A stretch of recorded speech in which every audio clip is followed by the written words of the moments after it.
Hey everyone, it's Tyler the Antenna Man, and today I'm going to review this 5-star outdoor Yagi antenna. It runs about $50 on Amazon, comes with a mounting pole, and claims a 200-mile range. How well does it actually work? Stay tuned to find out.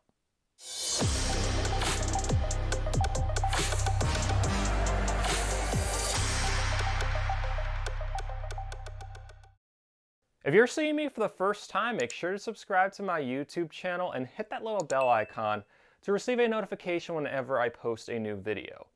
My channel is dedicated to the cord-cutting antenna community, and I'm constantly posting new videos on reception tips, antenna reviews, and ATSC 3.0, the new over-the-air TV standard that's launching in the United States. One of the first things I want to bring up about this antenna is the 200-mile range claim. It's obviously an exaggeration and, in my opinion, false advertising. TV signals are very hard to receive beyond 80 miles from the broadcast towers due to the curvature of the Earth. Under normal conditions, it's simply not possible to receive a TV station from 200 miles away. If you see any antenna claiming beyond a 100-mile range, it's probably junk. I also need to mention there's no such thing as an HD antenna. The whole HD digital thing came from the digital transition of 2009. There was a lot of misinformation about TV signals, including the myth that you need a special antenna to pick up HD frequencies. The reality is an antenna is an antenna. It doesn't matter if the signal is analog or digital. The HD and digital thing are just keywords antenna companies use to improve their search results of their antennas. It also confuses people into thinking they're getting a special HD antenna when in reality the keyword means nothing. What does matter is the frequencies the antenna is designed to pick up. There are two main bands that TV stations broadcast on: VHF and UHF. VHF TV stations broadcast on channels 2 through 13 and typically require a longer antenna element to pick up, while UHF TV stations broadcast on channels 14 through 36 and are better picked up with smaller antenna elements. So if you look at this antenna, these longer elements here are designed for high VHF channels 7 through 13. Note the longer elements. And then these shorter elements up here are designed for UHF channels 14 through 36. It's also important to understand that most TV stations do not broadcast on the channel number you may know them as. For example, in Philadelphia there's an NBC 10 and the average person would say, oh, they're on channel 10, so need to make sure I have a good antenna for VHF. They're actually on the UHF band. They broadcast on channel 28. The same can be said for most TV stations across the United States. The current digital standard allows them to broadcast on a different RF channel than what is shown on your TV set. To find out what channels your local TV stations are broadcasting on, go to antennaweb.org, type in your address, and click that little check mark that says the antenna will be installed 30 feet above ground level, even if it's not, and it will provide you a list of stations you can likely pick up at your location. Look at the RF channel on each station. That's the channel the stations are broadcasting on. So, for example, WBRE 28 actually broadcasts on VHF channel 11. If you don't see any channels listed on antennaweb.org, don't freak out and assume you won't get any stations. The website tends to underestimate how many channels a person can receive with an antenna. You can also use the FCC DTV reception maps or rabbitears.info.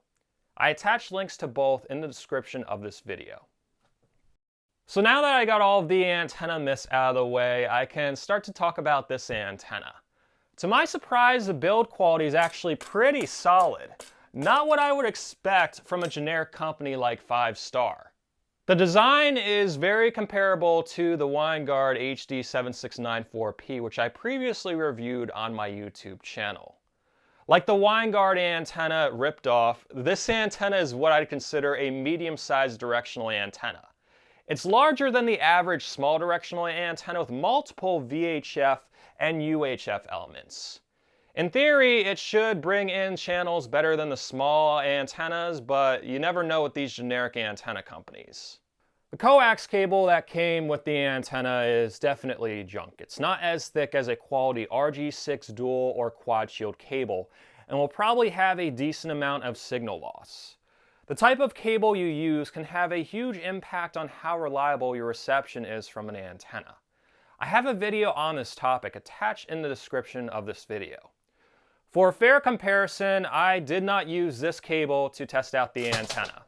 It's a new era in antenna testing on my YouTube channel. I've moved to a new location and will now be testing out new TV stations at 30 feet above ground. I'm also using the Televis H30 to show very technical data for those of you who are very tech-minded. That data is available in a separate video attached in the description. Here are the signal results of the new channels on two popular antenna models: the large channel master CM5020 and the small GE compact Yagi. From left to right, you'll see the TV station, the call letters, RF channel the station broadcasts on, and the results on the last two antennas I tested out. All TV stations are about 42 miles away. The signal on CBS3, which broadcasts on UHF channel 30, was a bit lower on this antenna compared to the last two antennas I tested out. The signal on NBC10, which broadcasts on UHF channel 28, was also lower on this antenna compared to the last two antennas I tested out. The signal on WPHL-17, which broadcasts on UHF channel 17, was also lower on this antenna compared to the last two antennas I tested out. I'm starting to see a trend here. The signal on Fox 29, which broadcasts on UHF channel 31, was, as you guessed it, lower than the last two antennas I tested out. However, the signal on WHYY, which broadcasts on VHF channel 13, was actually higher on this antenna compared to small GE Yagi and about the same as the channel master CM5020. I was surprised to see this antenna perform so poorly for UHF compared to smaller antennas. The only advantage was it performed very well for high VHF. This antenna may work for you if you already have a small antenna and have good reception on UHF channels, but bad reception on VHF channels. I think there is something off with the design of this antenna, resulting in poor UHF performance. I'm not sure if it has to do with the spacing of the elements, the size of the elements, or the 75 ohm connection. Something is off. Unless you already own an antenna and can verify that you receive UHF stations fine but have trouble with VHF stations, I would not recommend this antenna. It did a very poor job on UHF, which is where most TV stations broadcast in the United States. If you're a first-time cord cutter looking for an antenna, I'd recommend a different model. Feel free to use my YouTube channel as a resource to research antennas. I also offer antenna recommendations on my website at antennamanpa.com.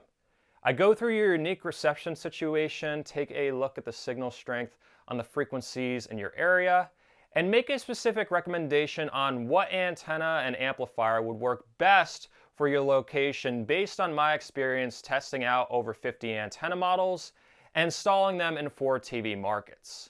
Antennas are not a one-size-fits-all model, and investing in an antenna recommendation from me can prevent you from wasting hundreds of dollars on antennas and other equipment not suited for your area.